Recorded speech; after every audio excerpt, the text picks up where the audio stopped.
the Mad Hermit here, and in this video I'm going to show you how to get the rare Hennin hat, only available in Shroud of the Avatar Pre Alpha Release 14.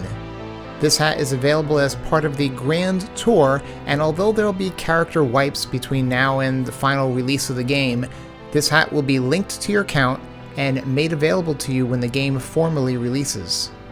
To complete the Grand Tour quest, you're going to have to talk to 5 different tour guides located in 5 different locations. But don't worry, I'm going to show you exactly where you need to go. We're going to start off in Bray Mar, which is located on the southern half of the Hidden Vale. Here we'll seek out a tour guide to initiate the quest. You'll have to double click to talk to him to make that happen. He'll tell you the 5 places you need to visit. Once you see the message, "I added this to my journal," you're ready to go. Our first destination is going to be the Moors of Northshore, which are located in the northeast corner of the Hidden Vale. This is one of 2 of the tour guides who is relatively easy to reach, especially if you're just starting out. When you arrive, you're going to have no choice but to go forward. At the first intersection here, you're going to stay to the left. From here, you're going to run straight until you hit another intersection. From here, we're going to veer right just past this rock, and then we're going to stop, and right above my hat you can see a statue off in the distance. We're going to head toward that statue, because right by that statue is our first tour guide.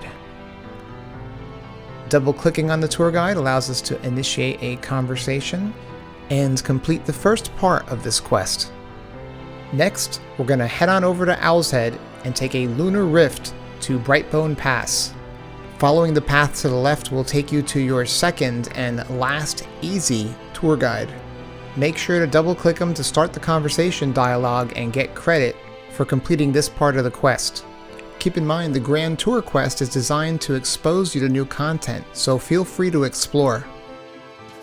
Next we'll head to the southwest corner of the Hidden Vale to the desert biome called the Wyrmsands. If you haven't leveled up prior to this, you might want to consider doing so before visiting this area, as you'll find the tour guide is extremely well protected. Alright, so far I've just gone straight up this road, and I'm going to start veering left here just a tad, and I'm going to head for that open rock formation that you see off in the distance there. From here I'm going to try to do my best to avoid the skeletons that inhabit this area, and make my way to the very back where the tour guide patiently awaits my arrival. If you've taken some time to do some leveling up before entering this area, you'll probably be able to take care of these skeletons either one-on-one or, depending on your level, maybe several at a time. But if you haven't, well then, avoidance is key. And if you're lucky, you'll be able to complete the quest and get out with your life. From here we'll head to the Forest of Deep Ravenswood. You might have noticed by now that there's been a lot of zigging and zagging in this tour, and that's because I've wanted to take you through this progression in order of difficulty. As this is the 4th of the 5 tour guides we'll be visiting, you can imagine it's going to be a little more difficult this time around. We're going to head up this mountain and see if we can get past the army of skeletons and lich fighters that protect this tour guide.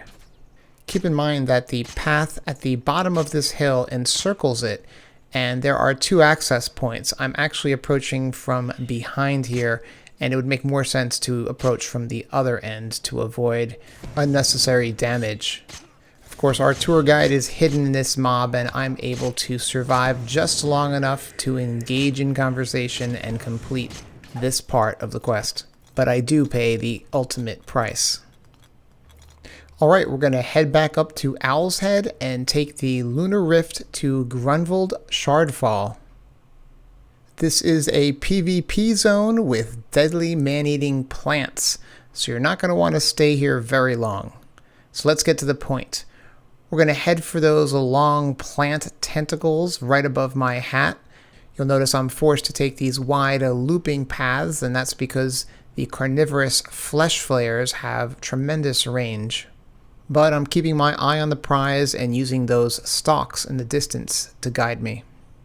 As I approach those stalks, I'm going to go right between these 2 large rocks, and I'm going to veer left and if you look off in the distance right above my head, you can see the tour guide that will allow us to complete the final leg of this quest. Once you've spoken to the 5th and final tour guide, you'll have to talk to any other tour guide to claim your reward. You can do that by just ending your conversation with this one, and then restarting a new conversation with him. If you've completed the quest properly, you'll see that the Hennin hat has been added to your inventory. And that's how you get the Hennin hat in Shroud of the Avatar Pre Alpha Release 14. Remember, this, like previous hats, will no longer be here after Pre Alpha Release 14. There'll be a whole new hat in Pre Alpha Release 15. So if you've been on the fence about whether to jump into Shroud of the Avatar, now's a really good time because Steam currently has a 25% discount, so you can get in on the pre-alpha fun for only $33.74. Anyway, I hope you liked this video. If you did, give it a thumbs up. If you have questions or comments, leave them below, and I'll see you online.